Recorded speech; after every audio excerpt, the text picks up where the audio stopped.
Good day learners. हम start करने जा रहे हैं केमिस्ट्री का chapter number 5 which is energetics. Learners, आज के लेसन में हम पढ़ेंगे चैप्टर 5 का introduction. By the way, I am Cash, your virtual teacher, and welcome to my YouTube channel learn with ease. हम कॉन्सेप्ट डिस्कस करने के साथ साथ बुक से रीडिंग भी करते हैं। रीडिंग के दौरान आपने पेंसिल और हाइलाइटर अपने पास रखना है ताकि हम शॉर्ट क्वेश्चंस को लिख सकें और इम्पॉर्टेंट टेक्स्ट को हाईलाइट कर सकें। लर्नर्स, आज के लेसन में हम पढ़ेंगे chemical energy, heat energy, exothermic reactions, endothermic reactions and thermodynamics. Learners, हम इन सब टर्मिनोलॉजीज का ओवरव्यू लेंगे, ये क्या होती हैं। Are you ready? So let's get started. Energy exists in different forms which are often interconvertible. Energy की बहुत सारी अशकाल होती हैं और वो एक शक्ल से दूसरी शक्ल में तब्दील होती रहती है। In chemical energetics, we are mainly concerned with two forms of energy. Chemical energetics में हम दो एनर्जीज पे ज़्यादा फोकस रखेंगे। Number 1 is chemical energy. This energy is stored in a molecule. Chemical energy एक molecule के अंदर store होती है in which the atoms are bonded to each other. Molecule में एटम्स एक दूसरे के साथ बॉन्ड बनाए हुए होते हैं।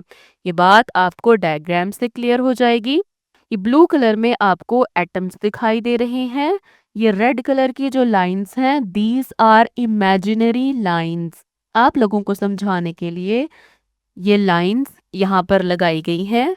ये इमेजिनरी लाइंस होती हैं जो शो करती हैं कि एटम्स एक दूसरे से कनेक्टेड है। एक मॉलिक्यूल में जब एटम एक दूसरे के साथ कनेक्टेड होते हैं तो वो बॉन्ड बनाते हैं। ये एनर्जी बॉन्ड होता है। एनर्जी इस बॉन्ड के अंदर स्टोर हुई होती है। Got it? The next one is heat energy. This form of energy is released when a bond is formed. Heat energy तब रिलीज होती है जब बॉन्ड्स बनते हैं।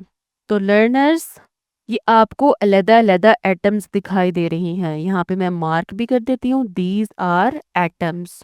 लर्नर्स, जो एटम्स होती है ना, इनके पास बहुत ज़्यादा एनर्जी होती है, हाई एनर्जी। एटम्स के पास बहुत ज़्यादा एनर्जी होती है और एटम्स की ख्वाहिश होती है वो स्टेबल हो जाएं। एटम्स को स्टेबल होने के लिए अपनी एनर्जी रिलीज करनी पड़ेगी। Got it? दोबारा रिपीट करते हैं इस स्टेप को। एटम्स के पास बहुत हाई एनर्जी होती है। एटम्स की विश होती है कि वो स्टेबिलिटी ले लें। स्टेबल होने के लिए उन्हें एनर्जी रिलीज करनी पड़ेगी। तो जब एटम्स आपस में बॉन्ड बनाते हैं एक दूसरे के साथ तो ये एनर्जी रिलीज करते हैं। एनर्जी रिलीज करेंगे तब ही बॉन्ड बनेगा।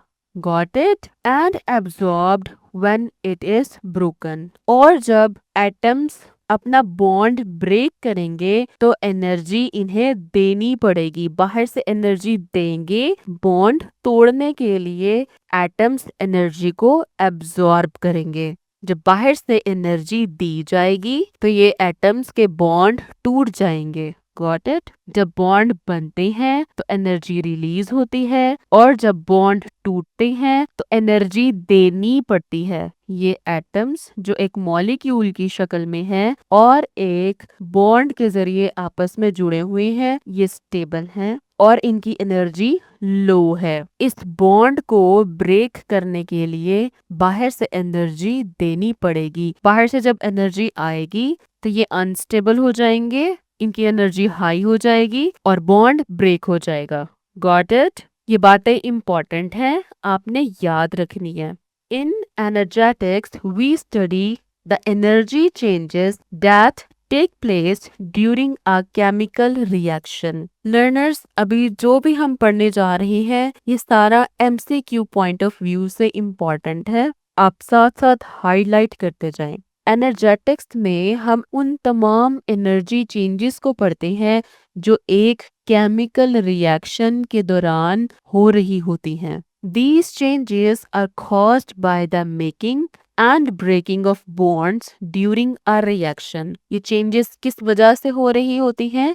ये changes होती हैं जब कोई बॉन्ड बनता है या कोई बॉन्ड टूटता है। दोबारा से रिपीट करते हैं हम, जब बॉन्ड बनते हैं तो एनर्जी रिलीज होती है, जब बॉन्ड टूटते हैं तो एटम्स एनर्जी को एब्जॉर्ब करेंगे और जब बॉन्ड्स मेक होंगे बनेंगे तो वो एनर्जी को रिलीज करेंगे। In most of the reactions the weak bonds of reactants break while in product new strong bonds are formed. बहुत सारे रिएक्शंस में जो रिएक्टेंट्स होते हैं उनके बॉन्ड वीक होते हैं, वो टूटेंगे और प्रोडक्ट्स के जो बॉन्ड्स होते हैं वो स्ट्रॉन्ग होते हैं। Since energy is needed to break a bond while energy is evolved when a bond is formed. बार बार एक ही बात को यहाँ पे फोकस किया जा रहा है, क्यों ये बात इम्पॉर्टेंट है, आप इस लाइन को हाईलाइट कर लें।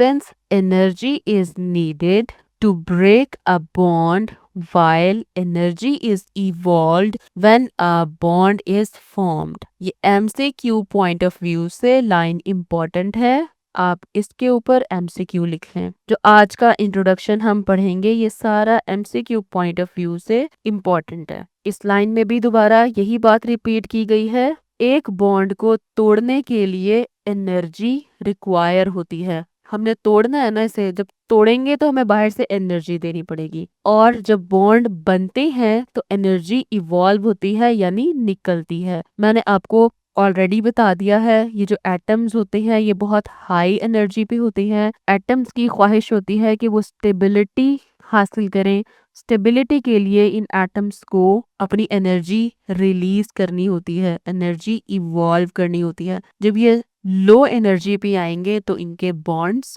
क्रिएट होंगे। Such reactions take place always with the evolution of heat.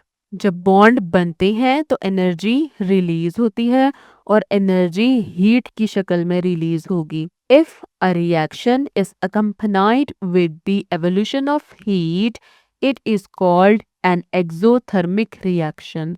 वो रिएक्शन जिसमें एनर्जी हीट की फॉर्म में बाहर निकल रही है, ऐसे रिएक्शंस को हम कहते हैं एक्सोथर्मिक रिएक्शन। एक्सो मीन्स एग्जिट, एग्जिट बाहर निकलना, got it? And if heat is absorbed during a reaction it is called an endothermic reaction. और किसी भी रिएक्शन में अगर हीट एब्जॉर्ब होती है, जैसे यहाँ पे एनर्जी इन हो रही है, एक केमिकल रिएक्शन के दौरान एनर्जी एब्जॉर्ब होती है तो उस रिएक्शन को हम बोलते हैं एंडोथर्मिक रिएक्शंस। इसको रिपीट कर लेते हैं, किसी केमिकल रिएक्शन से अगर एनर्जी बाहर निकल रही होती है in the form of heat, उन रिएक्शंस को हम बोलते हैं एक्सोथर्मिक रिएक्शंस। और वो रिएक्शंस जिनमें एनर्जी एब्जॉर्ब हो रही होती है उन्हें बोलते हैं एंडोथर्मिक रिएक्शंस। लर्नर्स, अगर आपको ये वीडियो लेक्चर हेल्पफुल लगता है तो चैनल को सब्सक्राइब कीजिए और अपने फ्रेंड्स के साथ शेयर कीजिए। इन energetics we not only encounter heat, energetics में हम न सिर्फ हीट को पढ़ते हैं which comes out of the chemical reaction, वो हीट जो किसी केमिकल रिएक्शन से बाहर आ रही होती है, but also another quantity which is called enthalpy। हम उस हीट के साथ साथ एक और क्वांटिटी को भी डिस्कस करते हैं which is enthalpy। अब enthalpy क्या होती है? What is enthalpy? आप क्वेश्चन नोट कर लें। What is enthalpy? enthalpy और हीट कंटेंट। enthalpy को हीट कंटेंट बोलते हैं is defined as total amount of thermal energy stored in a compound. Enthalpy किसी कंपाउंड में स्टोर हुई टोटल थर्मल एनर्जी को बोलते हैं। The unit of its measurement is kilojoule per mole. Enthalpy का यूनिट होता है किलोजोल पर मोल। जब किसी भी यूनिट के ऊपर -1 शो हो रहा हो उसको पढ़ते हैं पर मोल। लर्नर्स, आप इसको मार्क कर लें शॉर्ट क्वेश्चन और लिख लें what is enthalpy. When the energy is absorbed during a reaction, जब किसी भी केमिकल रिएक्शन के दौरान एनर्जी एब्सॉर्ब होगी, यानी कि एंडोथर्मिक रिएक्शन में, जैसे कि इस रिएक्शन में बर्फ का पिघलना, बर्फ ठंडी होती है, ये बाहर से हीट को एब्सॉर्ब करेगी और पिघलेगी। The total enthalpy of the system increases. आप इसको कंसिडर कर लें, ये एक सिस्टम है। एक बीकर में या एक गिलास में बर्फ रखी हुई है, बर्फ पिघल रही है। जो बर्फ है अपने बाहर से सराउंडिंग से एनर्जी को एब्सॉर्ब करेगी।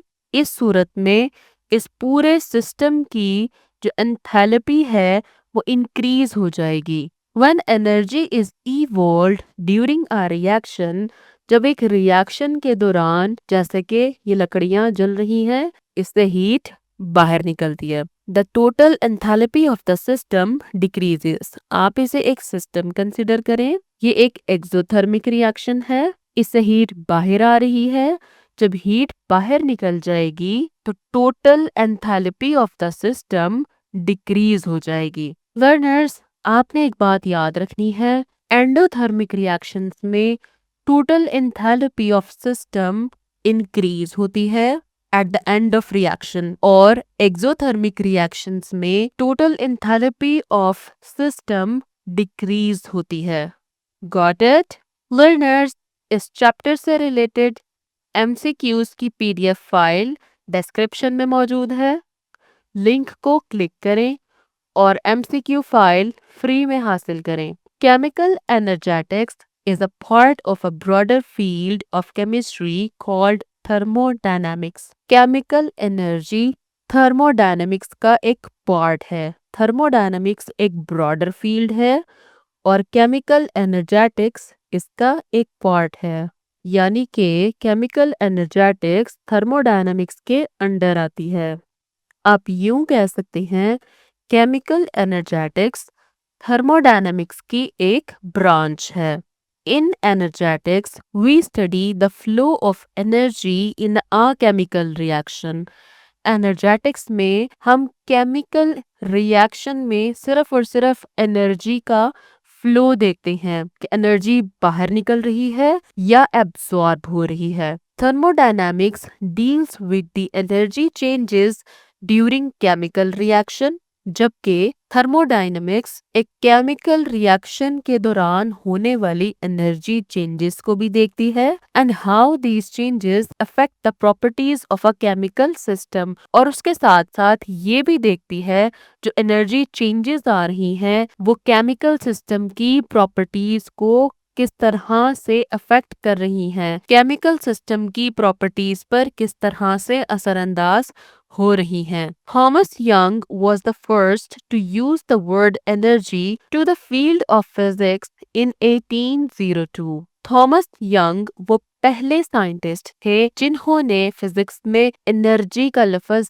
इस्तेमाल किया, और इस लफ्ज एनर्जी को उन्होंने 1802 में पहली बार फिजिक्स की फील्ड में इस्तेमाल किया। लर्नर्स, जो इस तरह के बॉक्सेस होती है ना, ये इम्पोर्टेंट होती हैं। इनमें से कुछ भी आपसे एग्जामिनर एमसीक्यू बना के पूछ सकता है, तो ये आपने कभी भी नहीं छोड़ने। ना तो साइंटिस्ट के नामों को आपने इग्नोर करना है, न ईयर्स को इग्नोर करना है।